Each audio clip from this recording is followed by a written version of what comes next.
Hey guys, this is going to be a review of the Galaxy A20, and this is an affordable Samsung phone.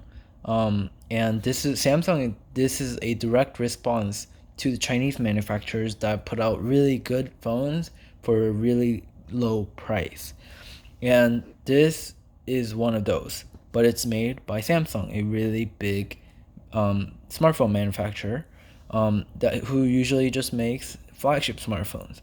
So let's talk about the looks and the build quality. So the entire phone is actually made of plastic, but every corner and every angle you look at everything just looks like glass. Even the side it is very reflective and makes it look like aluminum or even steel, but it definitely feels like plastic. The back is the same story. It looks like glass and it feels somewhat like glass, but it feels more like plastic. You can definitely tell that this is plastic, especially if you own a glass phone and hold it. It definitely feels different and feels like plastic, but it definitely looks like glass, especially because of its reflectiveness. And it's a very beautiful color, and everything, just the curved corners, makes it look very premium. And the front also is pretty good too. The screen size is a 6.4 inches in screen size, and it is HP HD, and it's just 720 pixels, 720p display. It does have the Samsung signature V Infinity display, and yeah, so it's a really nice looking display, even though the resolution is quite low. So if we enter in the phone, you can see that teardrop notch, as people call it, which is also found on the OnePlus as well. It's a little bit more pronounced than the OnePluses, but it still is pretty good.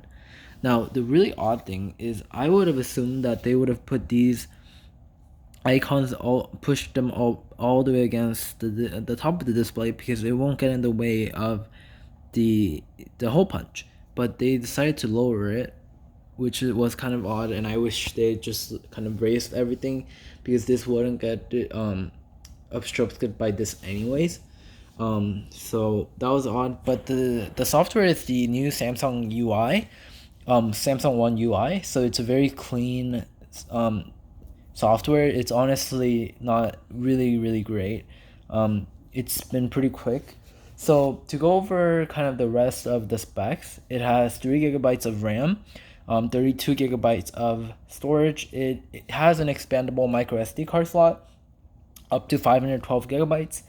And the battery is also another really good pros of this phone.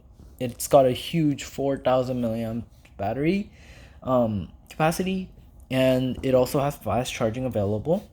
The processor in here is a Samsung Exynos 7884, and it's an octa-core processor, and this runs on Android Pie.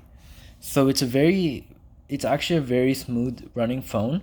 The octa-core Exynos 7884 is actually very decent at performing in everyday tasks.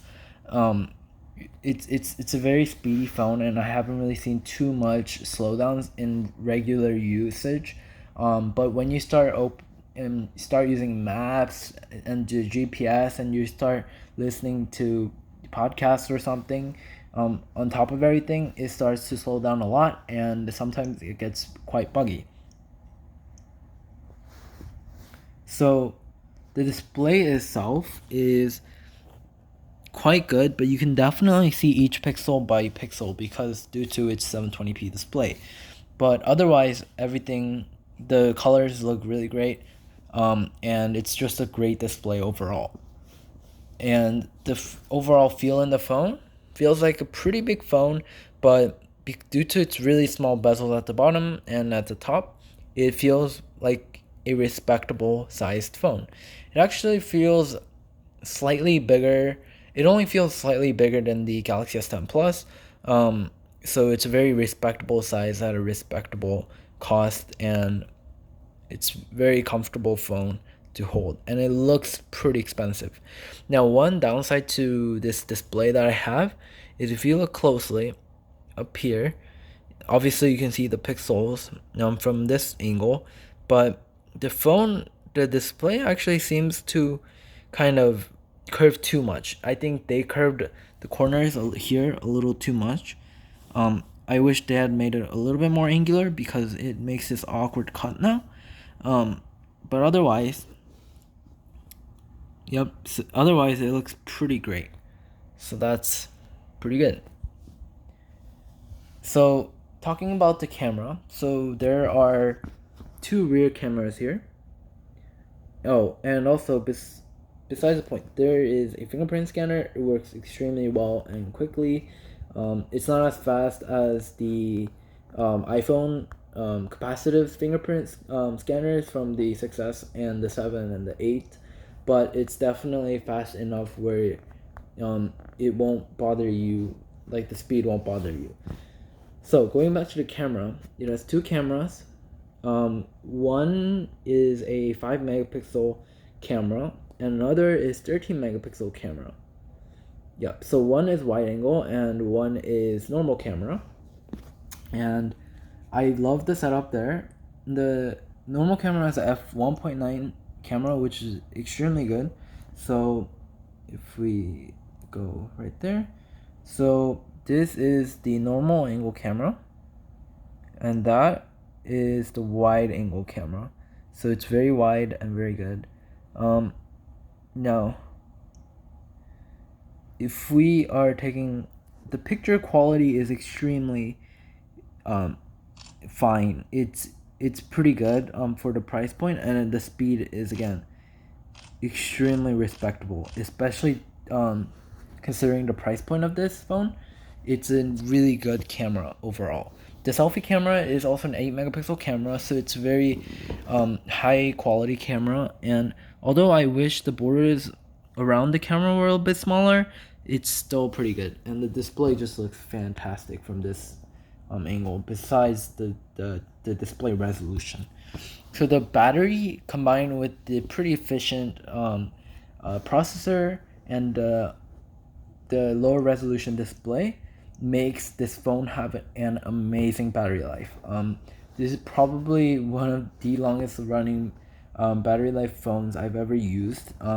It's a very power efficient phone, and the battery is just really huge in this phone, so it's going to be very good. It will last most people a full day, if not maybe even 2 days. Yeah. So the ports, there's a headphone jack, USB-C. Finally, Samsung is bringing USB-C to their lower end models, and speaker grill. And I've already talked about the fingerprint scanner. It's pretty good. And yeah, there's a volume button here and the power button here. And there are no buttons on the left hand side. And there is the micro SD/SIM card tray slot right there. So the verdict overall, I think this is a really, really great phone for about $200, which is the retail price around. I think this is a great phone to buy if you are looking for a lower priced phone. And also the branding, if you take that very importantly, obviously it says Samsung. Samsung is a pretty well-known brand in the US and in many other parts of the world. And if you want something with brand and something with quality, even though this is built with plastic, it's built with quality, with really good battery life and a overall speedy phone, and really great fingerprint scanner and decent cameras. I would definitely consider this phone. In fact, I think this is one of the best phones at this price point. Just everything all together, the display, the looks, the build quality, and the camera, and the big battery life. I think everything just adds up and makes this phone a really great phone. So I hope you guys enjoyed this video, and please give it a thumbs up if you enjoyed it. Thank you.